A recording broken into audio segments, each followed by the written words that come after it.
My husband died serving this country.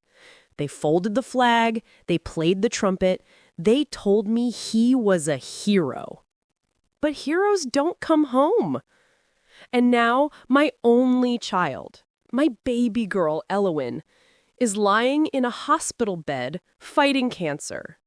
She's 11 years old. 11! Her hair is gone, her skin is pale. The machines beep all night long, and I sit in that cold chair watching her chest rise and fall, praying she makes it to morning. You know who hasn't visited her once? My son, Kellen. His wife, Mavis. Not once. Not a single text asking how she's doing. Not a card, not a phone call. Nothing. But yesterday, while I was sitting outside Elowen's hospital room, alone, exhausted, terrified, my phone buzzed. A text from Mavis. I thought maybe she was finally checking in. Maybe she remembered she had a niece fighting for her life. I opened it. We need $15,000 transferred by Friday. Anya's wedding venue requires the deposit. This is important. Don't make this difficult. I stared at that message for a long time. My daughter is dying. And this woman wants $15,000 for a wedding? Then another text came through. Elowen's been sick for months. One more week won't matter. Anya's wedding is once in a lifetime. Family comes first. I felt something break inside me. Not sadness, not anymore. Something colder. I opened my banking app. I typed in Mavis's name. I entered the amount. $50. Not $15,000. 50. I added a little note. For Anya's event. Best wishes. And then I smiled. Because Mavis thought she could use my grief against me. She thought I was too broken to fight back. She had no idea what I was about to do. Before we continue with the story, make sure you hit that subscribe button right now. Because what happens next is insane, and you don't want to miss a single moment of this. Also, drop a comment and tell me, what time is it where you are right now? And where in the world are you watching this from? I love hearing from you all. Now, let's get back to the story. I didn't sleep that night. How could I? Every time I closed my eyes, I saw Elowen's face, pale, tired, hurting. I sat in my home office, still wearing the same clothes from the hospital, staring at my laptop screen without really seeing it. The sun came up. I didn't move. My phone buzzed on the desk, a banking notification. Monthly trust transfer complete. $8,000 to Kellen's account. I stared at those words. $8,000 every single month. Money my husband had carefully set aside before he deployed for the last time. Money meant to help our son build a good life. Kellen hadn't called to check on his sister in 3 weeks, but he had no problem taking that money. I set the phone down and pressed my hands against my face. My wedding ring felt heavy, cold. I thought about my husband, how he used to carry Elowen on his shoulders, how she would giggle and pull his hair, how he promised her he'd always protect her. He couldn't keep that promise, and now I was watching her fade away in a hospital room, and the son we raised together couldn't even be bothered to show up. My phone buzzed again. Another text from Mavis.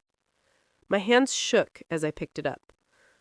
We need $15,000 transferred by Friday. Anya's wedding venue requires the deposit. This is important. Don't make this difficult. I read it 3 times. $15,000 for a wedding venue. while my daughter was dying. I wanted to throw the phone across the room. I wanted to scream, but I just sat there, frozen, my chest tight and my throat burning. Another text came through immediately. Elowin's been sick for months. 1 more week won't matter. Anya's wedding is once in a lifetime. Family comes first. That's when something inside me snapped. Not broke, snapped. Like a wire pulled too tight, finally giving way. I stood up slowly and walked to the bookshelf. There, in a simple frame, was a photo of my husband in his uniform holding baby Elowin. She was maybe 2 years old in that picture, laughing, her tiny hands grabbing at his medals. He looked so proud, so happy. I touched the glass with my fingertips. They forgot about her, I whispered. They forgot about us. My voice cracked, but I didn't cry. I was done crying. I picked up my phone and opened my banking app. My hands were steady now, calm. I found Mavis's name in my contacts. I clicked transfer. Amount $50. I paused for just a second, then typed in the note section, "For Anya's event. Best wishes." My finger hovered over the confirm button. Then I pressed it. The transfer went through instantly. And for the first time in months, since my husband's funeral, since Elowin's diagnosis, since all the sleepless nights and hospital chairs and unanswered calls, I smiled. It wasn't a happy smile. It was the smile of someone who had just decided to stop being a victim. I sat back down at my desk and opened my contacts again. I scrolled to Sterling, my attorney, my husband's best friend, the man who had stood beside me at the funeral and promised to help me with anything I needed. I typed out a message. "I need to see you today. It's urgent.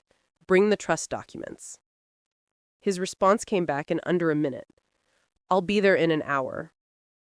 I set the phone down and looked at that photo again. "I'm going to protect her," I said quietly, "the way you would have. I promise." My phone buzzed one more time. A reply from Mavis. $50? Are you joking? What is wrong with you? I didn't answer. I didn't need to. Because Mavis wanted $15,000, and she was about to learn the cost of greed was far more expensive than she could ever imagine. Sterling arrived exactly 1 hour later, carrying a leather briefcase that had belonged to my husband. Seeing it made my chest ache, but I pushed the feeling down. I couldn't afford to be weak right now. We sat across from each other in my home office. Morning light poured through the window, making everything look deceptively peaceful. "What's going on, Ree?" Sterling asked gently. He knew me well enough to see past the calm expression on my face. I slid my phone across the desk so he could read Mavis's texts. He read them slowly. His jaw tightened. "She asked you for $15,000 while Elowin is in the hospital?" "She didn't ask," I said quietly. "She demanded." Sterling set the phone down carefully, like it might explode. "What do you need from me?" "I need you to remind me exactly how the trust works." He leaned back in his chair and opened the briefcase. Inside were files I recognized. Documents my husband had signed before his last deployment, papers we'd gone over together when he was preparing for the worst. "Your husband established a family trust," Sterling said, pulling out the main document. "Everything he owned, the house, the cars, the accounts, he put it all in trust with one purpose, to protect Elowin's future. And I'm the administrator. Yes, you have complete legal authority over every asset in that trust. You can freeze distributions, reallocate funds, sell property, repossess vehicles, whatever you deem necessary to fulfill the trust's primary purpose, which is Elowin's care and future." I traced my finger along the edge of my desk. "The house Kellen and Mavis live in, that's trust property." "Yes, your husband bought it as a wedding gift, but he kept it in the trust. Legally, they're living there at your discretion." And the cars. Both registered to the trust. Again, at your discretion. The monthly allowance Kellen receives. Trust disbursement. You can stop it at any time. I looked out the window at the bright morning sky. Somewhere across town, Mavis was probably planning Anya's wedding, peeking out flowers and sending invitations, while my daughter lay in a hospital bed fighting to survive another day. I said, I want you to freeze all trust disbursements to Kellen effective immediately. My voice was calm, almost cold. No more monthly payments, nothing. Sterling nodded slowly, writing notes on a legal pad. Prepare the paperwork to sell the house. I want it listed by the end of the week. His pen paused. And arrange for the vehicles to be repossessed, both of them. Listen to me. I also want the trust dissolution documents prepared within the week. I'm removing Kellen as a beneficiary entirely. Everything goes to Elowin. Sterling set down his pen and looked at me hard. This will ruin them. You understand that. They'll lose everything. The house, the cars, their income, everything. I understand perfectly. Are you certain about this? I met his eyes without flinching. My husband died protecting this country. He left that trust to protect his daughter. Elowin is lying in a hospital bed right now, and they haven't visited her once. Not once, Sterling. But they had time to demand $15,000 for a wedding venue? My voice cracked slightly, but I kept going. They chose a party over her survival. They chose luxury over family. My husband would be devastated to know what his son has become. Sterling was quiet for a long moment. He would be proud of you, though, he said softly, for protecting her. Then help me do it. He picked up his pen again. What about the $15,000 they demanded? A bitter smile crossed my face. I have other plans for that money. Plans that would actually honor what my husband died for. Sterling began writing quickly, his years of legal training taking over. I'll need you to sign several documents, authorizations for the account freezes, property sale agreements, repossession orders. I can have everything ready by this afternoon. How long before they realize what's happening? The account freeze will be immediate. They'll know within hours when their cards stop working. The repossession can happen as early as tomorrow morning. The house sale will take a few days to process. I thought about Mavis checking her account, seeing zeros where thousands used to be. I thought about Kellen trying to buy groceries and having his card declined. I thought about them losing the home my husband had given them, the cars, the comfortable life they'd taken for granted. I felt no guilt, only clarity. Do it, I said. All of it. Sterling closed his briefcase and stood. At the door, he turned back to me. This will destroy them. Are you absolutely certain? I looked at the photo on my desk, my husband holding baby Elowin, both with them smiling. My husband died protecting people who couldn't protect themselves. Elowin can't protect herself right now, so I'm going to do it for her. I've never been more certain of anything in my life. Sterling nodded once. Consider it done. After he left, I sat alone in the quiet office, sunlight warming my face. My phone was silent, the house was still. But somewhere in the background, invisible and unstoppable, the wheels of justice had begun to turn. And nothing could stop them now. Before I went to the hospital, I made one more call. I found the event planning company online, the one Mavis had mentioned in her texts. I dialed the number and waited, my heart beating steadily. Enchanted Events, this is Ren speaking. I cleared my throat. Hi, I'm calling about the Anya wedding booking. I'm a family friend, and I just wanted to confirm the deposit deadline. Oh yes, that venue is gorgeous, but very popular. We do need the $15,000 deposit by Friday, or we'll have to release it to another client. Is everything okay with the payment? Just checking. Thank you. I hung up and stared at my phone. Friday. 3 days away. I grabbed my keys and drove to the hospital. The oncology floor was quiet that morning. My footsteps echoed down the hallway as I walked toward Elowen's room. Through the small window in the door, I could see her tiny shape under the white blankets, surrounded by machines that beeped and hummed, keeping track of every breath, every heartbeat. I pushed the door open gently. The room smelled like antiseptic and something else, something sweet and sad that I couldn't name. Elowen lay still, her head turned toward the window. What was left of her hair stuck to her damp forehead. I sat down in the chair beside her bed and took her small hand in mine. Her skin was so pale it was almost translucent. "Mama?" Her voice was barely a whisper. "I'm here, baby." Her eyes fluttered open, unfocused at first, then finding my face. She looked so tired, so much older than 11. "Mama, where's Daddy?" My chest tightened so hard, I couldn't breathe. "I dreamed about him again," she whispered. A tear slid down her cheek. "He was wearing his uniform. He told me to be brave." I stroked her hair with shaking hands, pushing the damp strands back from her forehead. "He's watching over you, sweetheart, every single day. He's so proud of you." "Is he proud of Kellen too?" The question hit me like a punch. "Why do you ask that, baby?" "Because Kellen doesn't come see me anymore." Her voice cracked. "Did I do something wrong?" "No."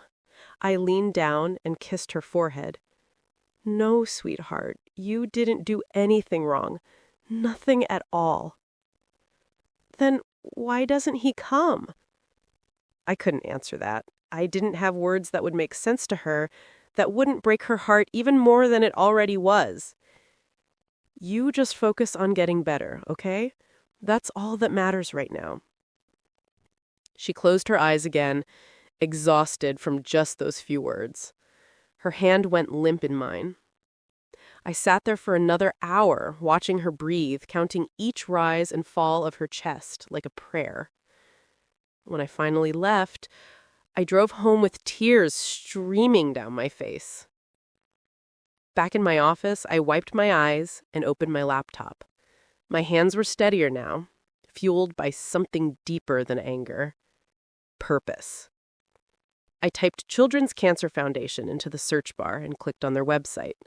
The homepage showed smiling kids in hospital gowns, bald heads and bright eyes, surrounded by doctors and volunteers. Kids just like Elowen. I clicked on the donation page. Amount: $15,000. Designation: Pediatric Cancer Research. In honor of Elowen. My finger hovered over the submit button. This money could have paid for a wedding venue, for flowers and music and a party that would last one night and be forgotten in a year. Instead, it would go toward research, toward finding treatments, toward saving children who were fighting the same battle my daughter was fighting right now. I clicked submit. The confirmation page loaded immediately. "Thank you for your generous donation of $15,000 in honor of Elowen. Your contribution will make a lasting difference in the lives of children battling cancer." Then I saw the notification. "Your donation has been shared on our public donor wall and social media to inspire others." Good. I wanted everyone to see it. I closed the laptop and walked to the bookshelf. I picked up the photo of my husband holding baby Elowen and pressed it against my chest. Let this be enough. Please. Let her heal. Let this money save someone. Let something good come from all of this pain. I set the photo down carefully and checked my phone. 3:47 p.m. The donation had posted. I sat back down at my desk and waited. By 4 p.m., The notifications started coming in. Comments on the foundation's post, shares, tags. People who knew Mavis, people who knew Kellen, people who knew exactly what this donation meant.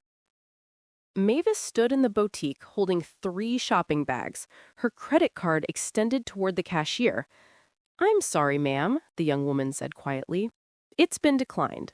Mavis laughed. "That's impossible. Try it again." The cashier swiped it a second time. The machine beeped. Declined. "Use this one." Mavis handed over another card, irritation creeping into her voice. Swipe. Beep. Declined. What is going on? Mavis's face flushed red as other customers turned to look. She fumbled through her wallet and pulled out a third card. "Try this one." Declined. Her hands started shaking. She grabbed her phone and stepped away from the counter, dialing Kellen with trembling fingers. "What?" he answered, his mouth clearly full of food. "My cards aren't working. None of them. Something's wrong with the accounts." "That's weird. Hold on, let me check mine." She heard muffled voices in the background, then Kellen's tone changed completely. "Ma'am, I'm sorry, but this card is also declined," a waiter's voice said. "What? No, that's not possible. I just got paid." Kellen stopped. "Mavis, I'll call you back." Kellen, wait!" He hung up. Mavis stood there in the middle of the boutique, phone in one hand, useless credit cards in the other, while the cashier and other customers stared at her. She left the bags on the counter and walked out. Her phone buzzed. A text from Kellen. "Just check the bank app. Account frozen. Trust administrator." What the hell does that mean? Mavis's stomach dropped. Trust administrator. Before she could respond, her phone exploded with notifications. Instagram, Facebook, text messages, all at once. She opened Instagram first. Her friend Sarah had tagged her in a post from the Children's Cancer Foundation. "Wow, Mavis! Your family donated $15,000 to cancer research in Alohan's name. So generous during such a hard time." Mavis stared at the screen. $15,000. The post showed a professional graphic with Alohan's name and elegant script thanking the generous donor for their contribution to pediatric cancer research. The comments were already piling up. Wait, isn't Mavis married to Kellen? Isn't his sister dying of cancer right now? They donated $15,000? That's incredible. Hold on, I heard Mavis was asking people for money for her sister's wedding last week. Yeah, she literally told me they were struggling financially, but they have $15K to donate? Something doesn't add up here. I heard they haven't even visited that poor little girl in the hospital. Are you serious? Their niece is dying and they haven't visited? But they have money for a donation? This is so weird. The comments kept coming, faster and faster. Mavis's hands shook so badly she almost dropped her phone. Another notification. A text from Anya. "What is happening? Lenore just called me screaming." She called her immediately. Anya answered in tears. "Lenore saw the post. She's saying we're liars. She's saying we begged her for money while secretly being rich. Mavis, what is going on?" "I don't know. I swear I don't know where that donation came from. Keaton just texted me." Anya's voice broke into sobs. "He said the wedding is off. He said his mother won't let him marry into a family of frauds. Mavis, he broke up with me in a text." Mavis felt the world tilting. No, wait, this is a mistake. His exact words were, "Wedding is off. Lose my number." Mavis, what did you do? "I didn't do anything." But even as she said it, the truth crashed over her like ice water. Ree had made that donation. The same $15,000 Mavis had demanded. The same amount that was supposed to save Anya's venue booking. Ree had taken that money and given it away, publicly, deliberately, in Alohan's name. Mavis's phone kept buzzing. More comments, more notifications. I just realized this donation was made by Ree, the mother, not Kellen and Mavis. They didn't donate anything. So Ree donated $15K while her daughter is dying, and Kellen and Mavis couldn't even visit? What kind of people are they? This is absolutely disgusting. The mother is fighting cancer alone while the brother and his wife ignore the family, and people like this exist? Another call, this time from Lenore herself. Mavis answered with shaking hands. How dare you? Lenore's voice was pure venom. How dare you come to my home, cry about money troubles, ask us to cover wedding expenses, and then I see your family donating $15,000 online. That wasn't us. That was, you have made my son look like a fool. You have made my family look like fools. Keaton will not marry your sister. Consider this engagement permanently ended. The line went dead. Mavis stood there on the sidewalk outside the boutique, phone in one hand, useless credit cards in the other, while the cashier and other customers stared at her. Her accounts were frozen. Her reputation was destroyed. Her sister's engagement was over. And it was all because of one woman. Ree. Kellen called again. What is happening? Everyone is calling me. People I work with saw the post. My boss just asked me why I haven't been visiting my dying sister. It was your mother, Mavis said, her voice hollow. Ree did this. She made that donation. She froze our accounts. She destroyed everything. Why would she? Because we asked for the money, you idiot. Because I texted her asking for $15,000 while Eloan was in the hospital. Silence on the other end. Oh my God, Kellen whispered. Mavis stared at her phone, watching notification after notification light up the screen, watching her entire life implode in real time, watching hundreds of people share that post, comment on it, tag their friends, watching the world see exactly what kind of person she was. And she knew, with absolute crushing certainty, that Ree had done this. All of it. They got in the car, still screaming at each other. Kellen drove too fast, swerving through traffic while Mavis gripped the dashboard and yelled, "This is your mother! You need to fix this!" Fix what? You're the one who sent that text. You demanded $15,000 while my sister was dying. Oh, so now you care about your sister. You haven't visited her in weeks. Neither have you! The car screeched into the hospital parking lot. They didn't even bother locking it. Mavis's heels clicked frantically on the pavement as they ran toward the entrance. The automatic doors slid open and they burst into the lobby.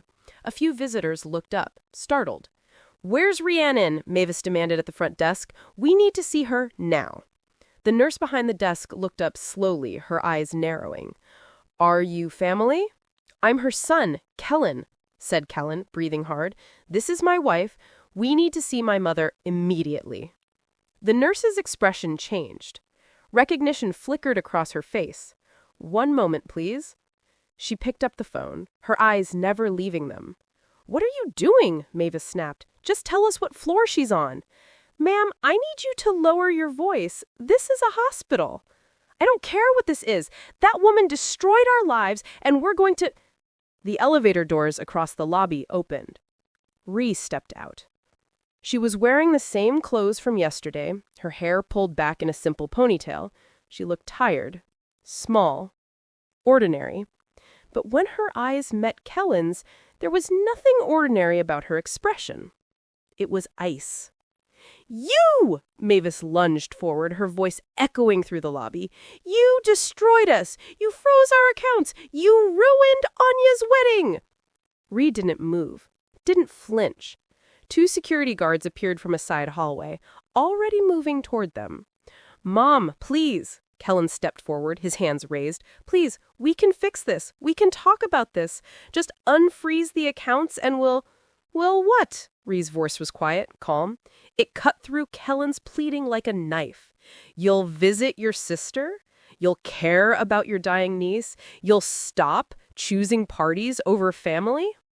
"We made a mistake, okay? We made a mistake. But you can't do this to us. That's our home. Those are our cars. That money..." "That money," Ree interrupted, "was left by your father to protect his daughter, not to fund your lifestyle while she suffers alone." "She's going to be fine," Mavis screamed. "Kids get sick all the time, but you destroyed Anya's entire future over 1 week. "Ma'am," one of the security guards said firmly, taking Mavis's arm, "you need to leave now." "Don't touch me," Mavis jerked away. "Ree, you listen to me."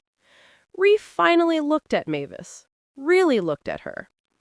"My husband died serving this country. He left everything he had to make sure his daughter would be taken care of. And you," her voice didn't rise, but somehow it filled the entire lobby.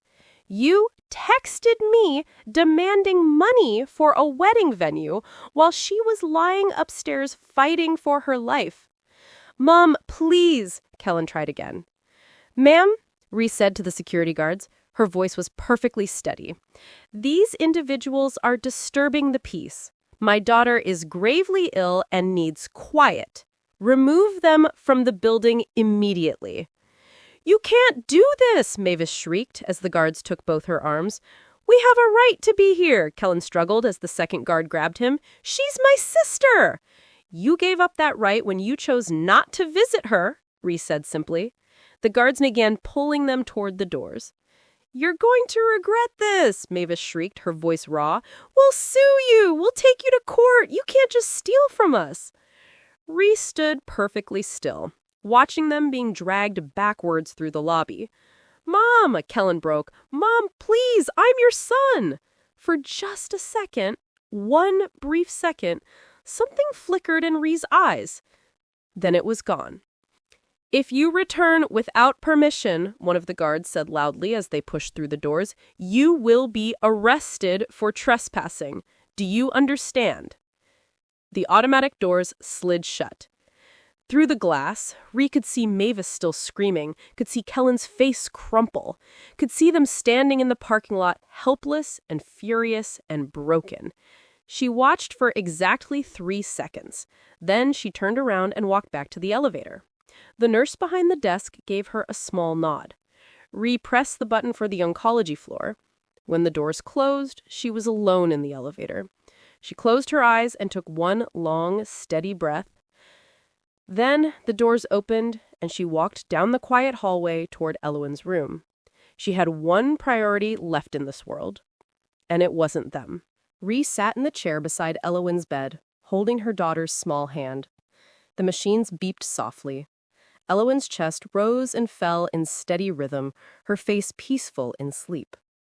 "I'm doing this for you, baby," Ree whispered, stroking Elowin's pale fingers. "For your future. For your father's memory. He would want you protected." Elowin stirred slightly but didn't wake. Ree's phone buzzed in her pocket. She slipped out into the hallway, the door closing softly behind her. "Sterling." "I have updates," he said. "The repo company will be at the house first thing tomorrow morning. Both vehicles. The house listing went live an hour ago, and the eviction notice was served this afternoon." Ree leaned against the wall, staring at the fluorescent lights overhead. "And Kellen's employment?" "Terminated, effective immediately. HR sent the email 20 minutes ago. He'll need to return his company laptop and access badge by end of week." "Good." "Ree, are you—" "I'm fine. Thank you, Sterling." She ended the call and stood there for a moment, listening to the quiet hum of the hospital around her. Then she went back inside and sat down beside her daughter. Everything was in motion now, and there was nothing Kellen or Mavis could do to stop it. The next morning, Kellen and Mavis pulled up to their house in a borrowed car. Mavis's friend had reluctantly agreed to let them use it for the day. 2 tow trucks were already in the driveway. "No," Mavis breathed. "No, no, no, no." Kellen was out of the car before it fully stopped, running toward the men hooking chains to his SUV. "Wait, you can't take that. That's my car." "Got a repossession order right here," one of the men said, holding up a clipboard. "Trust administrator authorized it." "Nothing personal, buddy." "That's my car." "Not according to this paperwork." The second tow truck was already lifting Mavis's sedan. She stood on the lawn, her hands over her mouth, watching both vehicles disappear down the street within 10 minutes. Kellen turned toward the house, his face pale. That's when he saw the real estate agent hammering a sign into the front lawn. For sale. "What are you doing?" Kellen's voice came out strangled. The agent looked up, professional smile in place. "Listing the property. Should have some showings scheduled by this weekend.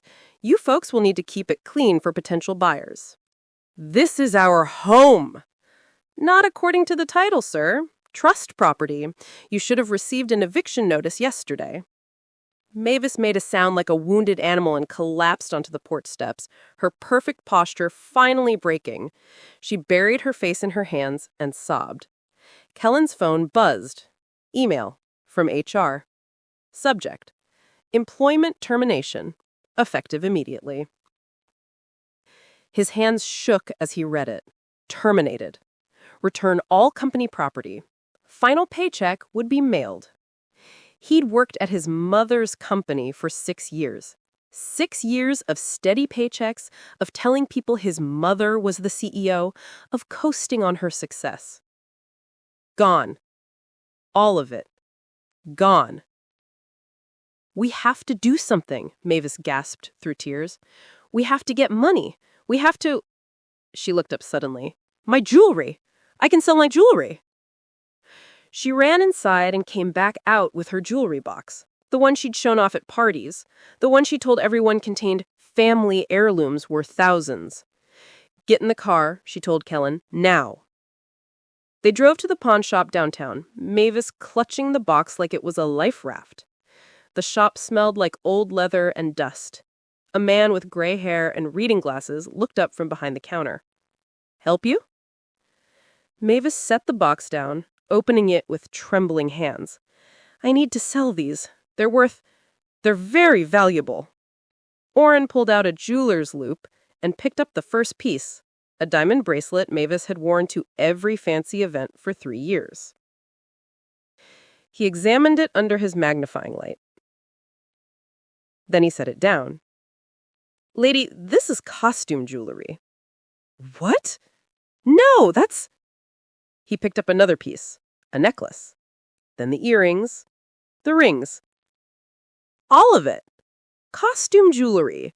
Cubic zirconia, some gold plating maybe. If I'm being generous, the whole box is worth maybe $200, $250 if you're lucky. Mavis stared at him. "That's not possible. They were gifts." "They were cheap knockoffs." Orrin pushed the box back across the counter. "You really thought this stuff was real?" The color drained from Mavis's face. All those parties, all those compliments, all those times she'd casually mentioned her diamonds and her family heirlooms. All fake. Everything had been fake. She grabbed the box and walked out without another word. In the car, she and Kellen sat in silence. "What do we do now?" Kellen finally whispered. Mavis didn't answer. She was staring straight ahead, her jaw tight, her hands clenched in her lap. They had no cars, no house, no jobs, no money, no jewelry worth selling. Nothing. Back at the hospital, Rhee returned to Elowen's bedside. Her phone was silent in her pocket. She didn't need updates anymore. She knew exactly what was happening. She knew Kellen and Mavis were sitting somewhere right now, finally understanding what they had lost. She settled into the chair, took Elowen's hand, and closed her eyes. Miles away, Mavis and Kellen sat on the curb of their soon-to-be-foreclosed home, staring at nothing. They had lost everything. Rhee had lost nothing that mattered. The apartment was above a laundromat on a street Kellen had never even driven down before. One room, a tiny bathroom with a cracked sink, paint peeling off the walls in long strips. The heater rattled, but barely worked, and everything smelled like mildew and old detergent from the machines running below. This was home now. Mavis stood in the middle of the room, staring at the stained mattress on the floor, and started crying. "This is your mother's fault," she screamed, whirling on Kellen. "Your mother did this to us. You should have stopped her." "Stopped her?" Kellen's voice cracked. "You demanded $15,000. You sent that text. You destroyed us. She's your mother. You should have made her understand." "Understand what? That we cared more about a wedding than my dying sister?" Mavis slapped him. The sound echoed in the tiny room. They stood there, breathing hard, staring at each other like strangers. Then Mavis turned away and curled up on the mattress, sobbing into her hands. Kellen grabbed his jacket and left. The next morning, he stood in line at a construction site with 20 other men, waiting for the foreman to pick day laborers. The sun wasn't even up yet. His breath came out in clouds. "Kellen?" He turned. A man in a business suit was walking past. Someone he used to work with. Someone who used to sit 2 cubicles down from him. "Oh my God, it is you! What are you doing here?" Kellen's face burned. "Just needed some extra work." The man's eyes traveled over Kellen's dirty jeans, his old jacket, the exhaustion written all over his face. "I heard what happened with your mom and everything. Wow, that's rough, man." The foreman pointed at Kellen. You're in." Kellen walked away without responding, knowing the man was still staring. He spent 10 hours hauling concrete and lumber, his back screaming, his hands blistering. By the time he got back to the apartment, he could barely stand. Mavis was sitting on the floor, staring at her phone. "Anya blocked my number," she said flatly. "I tried to call her and it went straight to a message saying, 'I've been blocked.'" Kellen dropped onto the mattress. "I called Rachel and Jennifer and Tara. No one answered. No one." Her voice was hollow. "They're all ignoring me." "Good. That's what we deserve." Mavis threw her phone at him. It hit his shoulder and clattered to the floor. At the hospital, Reese sat in the hallway outside Elowen's room, waiting. The doctor appeared, his expression grave. "Mrs. Rhiannon, can we talk for a moment?" Her stomach dropped. They walked to a quiet corner. The doctor pulled off his glasses and rubbed his eyes. "Elowen's vitals have declined significantly over the past 12 hours. Her heart rate is irregular. Her oxygen levels are dropping. We're doing everything we can, but..." He met her eyes. "The next 48 hours are critical. I need you to prepare yourself." The words hit her like a physical blow. "Prepare myself?" she repeated numbly. "I'm sorry. I wish I had better news." He walked away, leaving her standing there alone. Ree's legs gave out. She slid down the wall until she was sitting on the cold tile floor, her hands pressed over her mouth. Not Elowen. Please, not Elowen. She got up slowly and walked to the hospital chapel.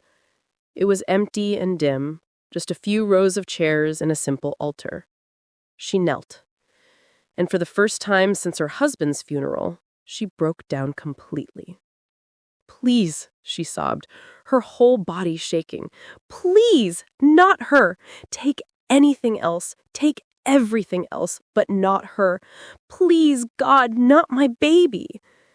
The tears came in waves, years of grief and fear and exhaustion pouring out all at once. She cried for her husband, who would never see his daughter grow up. She cried for Elowen, who'd fought so hard and suffered so much. She cried for herself, for the unbearable weight of doing this alone. When the tears finally stopped, she sat in the silence, exhausted and hollow. Then she stood up. She wiped her face with her sleeve, she straightened her shoulders, and she walked back to Elowen's room. Inside, her daughter lay still and small under the white blankets, machines beeping their steady rhythm. Ree sat down in the chair beside the bed and took Elowen's hand. "I'm here, baby. I'm right here, and I'm not leaving." She thought about Kellen and Mavis, wherever they were, whatever they were doing. She'd made the right choice keeping them away. Elowen needed peace. She needed quiet. She needed every ounce of strength to fight this battle. She didn't need chaos. She didn't need people who only cared about themselves. She leaned forward and kissed her daughter's forehead. "You can do this. I know you can. Your daddy is watching over you. I'm right here with you. You're going to make it through this." The night stretched on. Ree didn't leave. She pulled a thin blanket over herself and settled into the chair, keeping hold of Elowen's hand. Through the window, the city lights glowed in the darkness. Miles away, in a one-room apartment above a laundromat, Mavis lay on a stained mattress staring at the cracked ceiling. Kellen was already asleep, snoring softly, too exhausted to stay awake. Mavis cried silently, tears sliding down her hair, thinking about everything she'd lost. The house, the cars, the friends, the wedding, the life she'd built. All of it, gone. She cried herself to sleep, bitter and alone. That night, 2 women lay in the dark. One holding the hand of a dying child, praying for a miracle. One drowning in self-pity, mourning her own greed. Only one of them deserved mercy. Only one of them would receive it. Ree woke to the sound of a voice, a small, hoarse voice she'd been terrified she might never hear again. "Mama?" Her eyes flew open. Elowen was looking at her, really looking at her, her eyes clear for the first time in days. "Mama, I'm thirsty." Ree shot out of the chair, her heart hammering. "Baby? Baby, you're awake? My throat hurts." Ree pressed the call button frantically, then grabbed the water cup from the bedside table with shaking hands. "Here, sweetheart, small sips." Elowen drank, wincing slightly, then lay back against the pillow. The door burst open. A nurse rushed in, then the doctor, both of them moving quickly to check the monitors. "Her vitals," the nurse breathed. "They've stabilized." The doctor pulled up something on his tablet, his eyes widening. He looked at the screen, then at Elowen, then back at the screen. This is remarkable." "What?" Ree gripped the bed rail. "What is it?" "Her vitals stabilized overnight, completely. And the latest scans," he turned the tablet toward Ree, "the tumor is shrinking, significantly." Ree stared at the images, not fully understanding what she was seeing, but understanding the tone in his voice. Hope. "I can't explain it," the doctor said quietly. "Yesterday, we were preparing for the worst. Today, this is remarkable. This is a miracle." Ree's knees buckled. She sat down hard in the chair, her hand over her mouth. "So, she's going to be okay?" Her voice came out as a whisper. "We'll need to monitor her closely, but yes, I believe she's going to be okay." The nurse was smiling, the doctor was smiling, and Elowen was looking at her mother with tired but clear eyes. After they left, Ree sat beside the bed holding Elowen's hand, unable to stop the tears streaming down her face. "Mama, don't cry," Elowen whispered. "I'm not sad, baby. I promise I'm not sad." Elowen smiled weakly. "Thank you, Mama, for everything, for staying with me, for—" She took a breath. "I know Daddy would be proud of you." That broke her completely. Ree leaned forward, pressing her forehead against her small hand, sobbing with relief and love and overwhelming gratitude. "He'd be proud of you. So, so proud of you." They moved Elowen out of the ICU that afternoon. A regular recovery room. Windows with actual sunlight. A door that didn't feel like a barrier between life and death. The crisis had passed. Elowen was going to live. That evening, Ree sat in Sterling's office. The leather chair creaked slightly as she settled into it. Outside the window, the city was golden with sunset. Sterling placed a stack of papers on the desk between them. Trust dissolution agreement. Once you sign this, all remaining assets will be secured in a new trust exclusively for Elowen's future. Education, medical care, living expenses, everything protected. And Kellen? Permanently removed as a beneficiary. He has no claim to any portion of the estate. This severs all legal and financial ties between him and the trust. Ree picked up the pen. Sterling leaned forward. "Ree, I need to ask one more time. Are you absolutely certain? This is permanent. Once you sign this, there's no undoing it." She looked at him steadily. My husband left this trust to protect our daughter. That's what I'm doing. That's what I've always been doing. Kellen made his choice when he demanded money for a wedding while his sister was dying. He made his choice when he didn't visit her once, when he chose Mavis over family.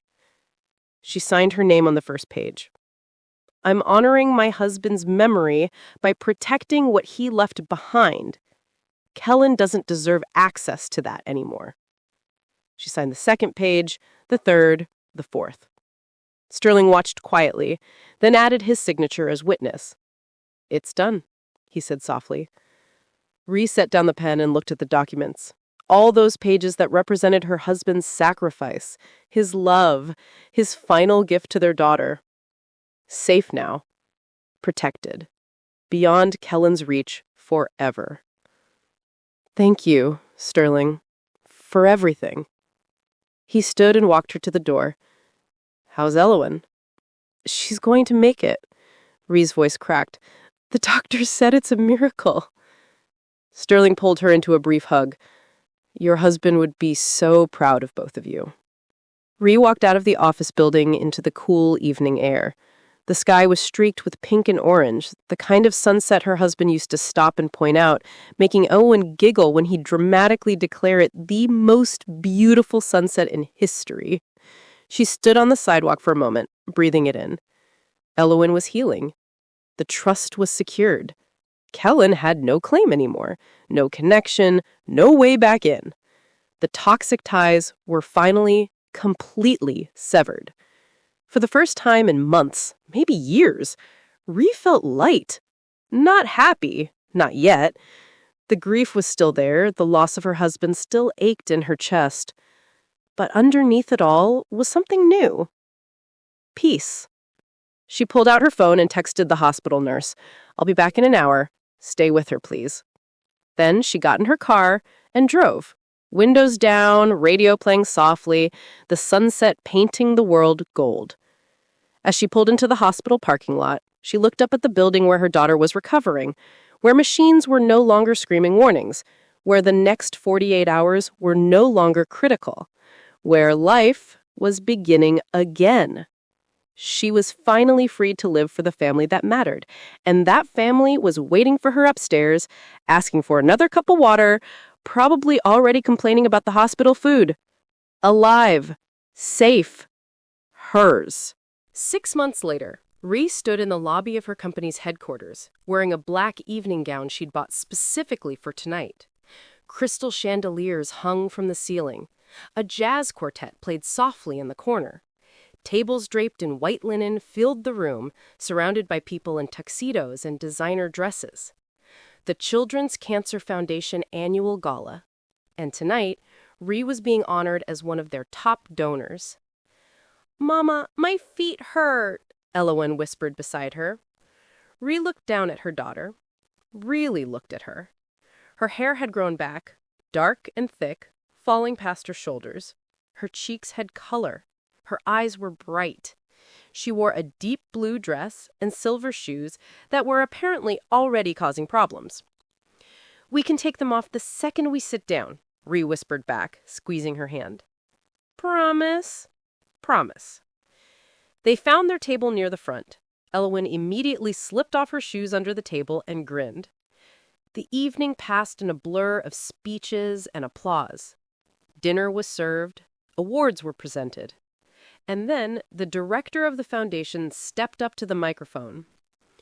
Our final honoree tonight is someone whose generosity came at a time of unimaginable personal crisis. While facing her own family's battle with cancer, she made a donation that has directly funded breakthrough research in pediatric oncology. Please welcome Rhiannon to the stage. The room erupted in applause. Rhee stood, smoothing her dress. Elowen beamed up at her. Go get him, Mama. Rhee walked to the stage, her heels clicking on the marble floor. She accepted the Crystal Award and stood at the microphone, looking out at the sea of faces. Thank you, she began. This donation was made in honor of my daughter, Elowen, who is here tonight. 6 months ago, we weren't sure she'd... A commotion erupted near the entrance. Raised voices, security guards moving quickly, and then a figure broke through, stumbling toward the stage. Kellen! He looked nothing like the son she'd raised.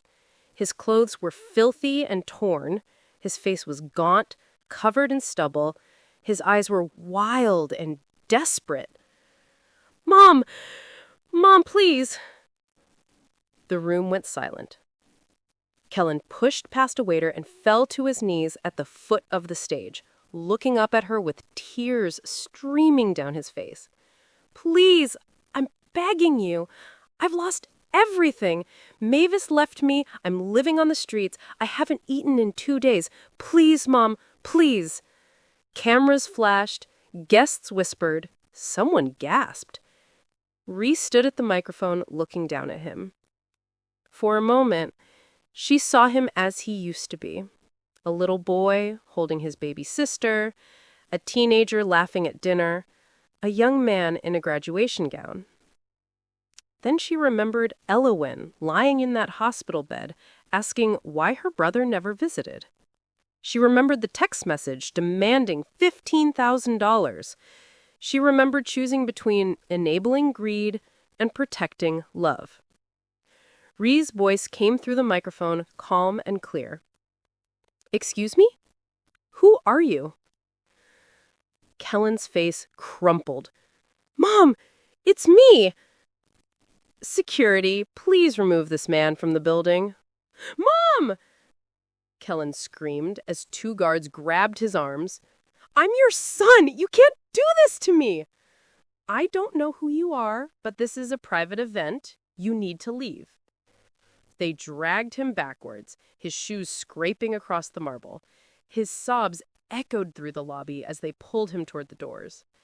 "Please! Mom, please! I'm sorry! I'm so sorry!" The doors closed behind him. For 3 seconds, the room was frozen in stunned silence. Then, someone began clapping. Another person joined. Then another. Within moments, the entire ballroom was applauding, not for the award, but for what they just witnessed. A woman protecting her peace, her daughter, her dignity. Ree stepped away from the microphone and walked calmly back to her table. Elowen looked up at her with wide eyes. "Mama, was that—" "It doesn't matter who that was," Ree said softly, sitting down. "What matters is you're here. You're healthy, and we're together." Elowen hugged her tightly. The gala continued. People came by to congratulate Ree, to shake her hand, to tell her how brave she was. She smiled and thanked them, but inside she felt only quiet resolution. She'd made the right choice. 6 months after that night, Ree stood in her new corner office. The nameplate on the door read CEO. Her phone rang. Elowen's voice bubbled through. "Mama, I got accepted! Full scholarship!" "I knew you would, baby." Through the window, she could see the city stretching out below, thousands of lives intersecting, stories unfolding. Somewhere down there, Kellen was working a construction site. She had seen him once, purely by chance, through a shop window. He'd been staring at a TV showing a news segment about her promotion. He looked thin, tired, lost. She'd kept walking. Mavis had disappeared completely. No social media, no forwarding address. No one had heard from her in months. And Ree had stopped wondering. Stopped caring. That Sunday, Ree and Elowen drove to the cemetery. They walked together to her husband's grave carrying fresh flowers. Elowen knelt and placed them carefully at the base of the headstone. "We did it, Daddy. We're okay now. Mama took care of everything. She was so brave." Ree's eyes filled with tears, but she was smiling. "He knows, baby. He knows." They stood there for a while, the wind soft around them, the sun warm on their faces. Then they walked back to the car, hand in hand. Ree looked at her daughter, healthy, happy, whole, and felt something settle deep in her chest. Peace.